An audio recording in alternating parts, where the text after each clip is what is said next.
Matindi rin ang pinsala ng bagyong Uwan sa Dagupan City.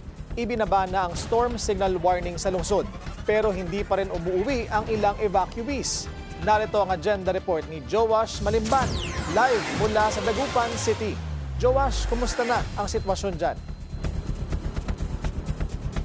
Willard, nakataas pa rin sa signal number 2 at isinailalim na sa state of calamity ang Dagupan City dito sa Pangasinan. Bagamat walang naitala na casualty o injured persons yung Dagupan City PNP, sinabi nila na bandang 4 p.m. wala pa rin kuryente yung buong lungsod. Although kanina, mga bandang 5:30 p.m. bago tayo umere, nakita namin sa kahabaan ng Calasiao, Dagupan Road, may mga ilang streetlights na mayroon ulit ilaw. Samantala, hirap pa rin yung mga residente sa water supply at down pa rin yung cellular service sa maraming mga lugar, especially outside the city proper. Kaya hirap sa komunikasyon yung ilang mga residente.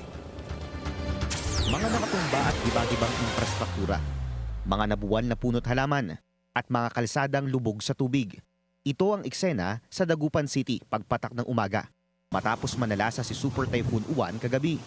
Sarado ang halos lahat ng establishmento dahil walang kuryente ang malaking bahagi ng syudad. Bandang tanghali na nang ibaba sa signal number 2 ang Dagupan. Pero maraming lugar, kung hindi nasira, lubog pa rin sa tubig baha. Alas 8 kagabi nang makapagtala ng mahigit 2,000 pamilya o mahigit 6,000 evacuee ang LGU. Pinakamarami rito ang pansamantalang tumuloy sa Federico Enceralde Integrated School na aabot sa 1,825 evacuees. Marami nang umuwi ngayong araw matapos gumanda kahit papaano ang panahon. Pero ang ilang mga residente, tulad ni Nanay Elvira Alberto, napilitang mamalagi pa rin sa evacuation center. Kumusta po yung bahay niyo po? Ay nadaganan ng kahoy doon sa daanan. Tapos yung bahay namin lumipad yung bubong. Naging emosyonal pa si Nanay Elvira habang kinikwento sa amin ang kanyang naging karanasan sa hagupit ni Uwan kagabi. Napilitan kasi siyang iwanan ang ilang kaanak dahil sa takot. Pumunta kami dito sa barangay, ganun. Na lumikas na kami dito. Sabi ko, nagdadasal ako na, Panginoon, tigil mo na itong namin. Sabi ko, umiyak ako kagabi nga eh. Lang lakas ng ang inisip ko yung mga anak ko doon sa bahay na 2. Kaya sa awa ng Diyos naman, tumigil na kanina. Pero mayroon pa rin hangin kukunti. Kaya ganun. Hindi pa kami umuwi. Yung tatay ko, pinaparescue nila sa Lungos. Ay, hindi ko na nirescue kasi nandito na kami. Malakas ang hangin kagabi.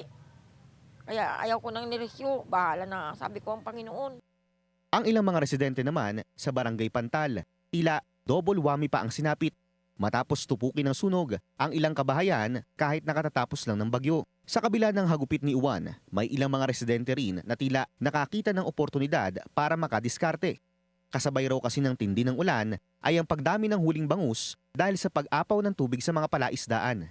Dahilan para magbagsak presyo ang mga ito. Pag normal, nasa 200 plus, 230, ganun. Ngayon po, 70, minsan 100, ganun. per kilo? Opo. Hanggang bukas lang pagkatapos ng bagyo. Tapos balik presyo na.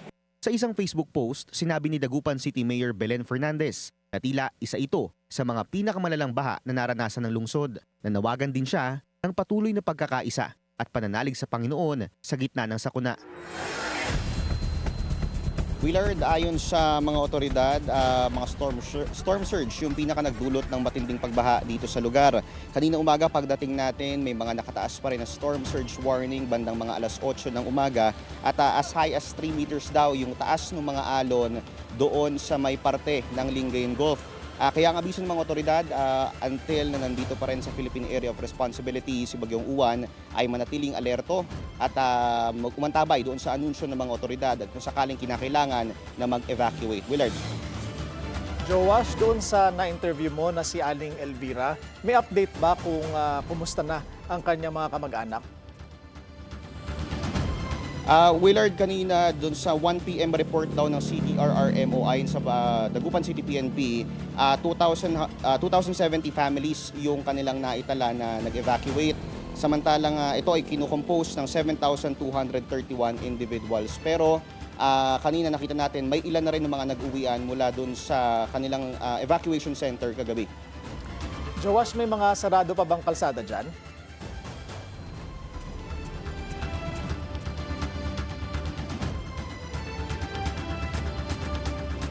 Joash?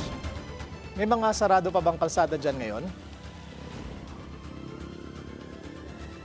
Alright, subukan nating balikan si Joash Malimban pero maraming salamat sa iyong ulat live mula sa Dagupan City.